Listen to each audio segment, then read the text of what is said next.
Welcome back, brothers and sisters. I am Braden. This is Langley Outdoors Academy, and thank you for stopping by. All right, guys, what I'm going to bring you for this episode of the Bullet Points needs to be sent out to everyone that you know that's involved in the gun world. Now, I'm sure you guys have heard that California is not exactly a pro-2A state. In fact, according to Rob Bonta and Gavin Newsom, all the who's who of gun controllers in California, guns are the scourge of the freedoms of Americans across the nation. However, according to this new study, which I have cited in the description box below, and I'm also going to show you today for this episode, knives are twice as common in violence in California than guns. Well, that's kind of weird because I was told that, again, guns were the cause of all things bad. Everything is linked in the description box below. I cannot wait to show you this. And please send this one out because everyone needs to know this, as this study is not going to see the light of day from anybody else.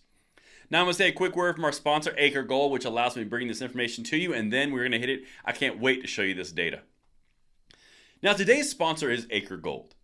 In today's economic environment, inflation is actively diminishing the value of our dollar and our savings.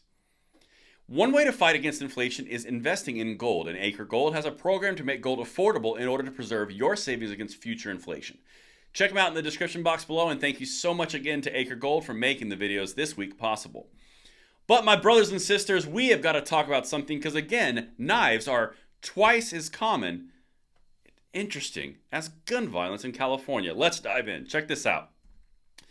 Now, this study was released on the 8th of September, 2022. Again, linked, so don't take my word for it. Check it. Violence is common and increasing in pandemic-era California.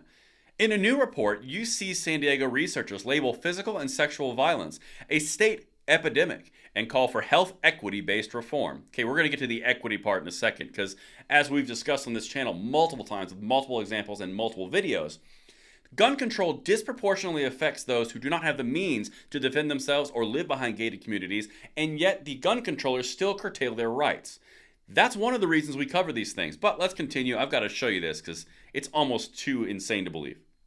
Quote, Californians are experiencing violence at epidemic proportions, said principal investigator Anita Raj, PhD, professor at University of California, San Diego School of Medicine, Division of Social Sciences. Current violence prevention efforts are clearly woefully inadequate and often ignore the gendered nature of violence, its intersections with other socioeconomic vulnerabilities, and its disproportionate effects on marginalized populations. That's really fancy speak for saying it disproportionately affects everyone who can't afford to live behind gated communities and to defend themselves with private security, i.e. Nancy Pelosi, Gavin Newsom, or Rob Bonta. Right? Let's keep going because this stuff is crazy town. Socially and economically vulnerable Californians, including Latino and Black communities, LGBTQ communities, people with a history of homelessness and incarceration, and people living with a disability, also faced disproportionate levels of violence. Experiences of financial distress, including eviction and food or housing insecurity, were associated with a 2 to 8 times increased risk of violence. Again, that makes sense and that aligns with everything that we're talking about. But wait until I show you what actually occurred here, because this is coming from this study right here. California study on violence experiences across the lifespan. Again, link down there if you don't believe me. But look at the data that comes out in the executive summary. This is the highlight point right here. Past year experiences of physical violence. 1 in 12 adults in California, or 8%, experienced physical violence within the past year. Males were more likely than females to report physical violence victimization in the past year, 11% versus 5%. So males were more likely. Okay? 1 in 50 people reported violence involving a knife. 1 in 100 reported a gun. Men most often reported a stranger as the perpetrator of weapon-related violence, and women reported a partner. Let me read those numbers again. 1 in 50 were reported violence involving a knife. So that's 1 in 50. 1 in 100 reported a gun.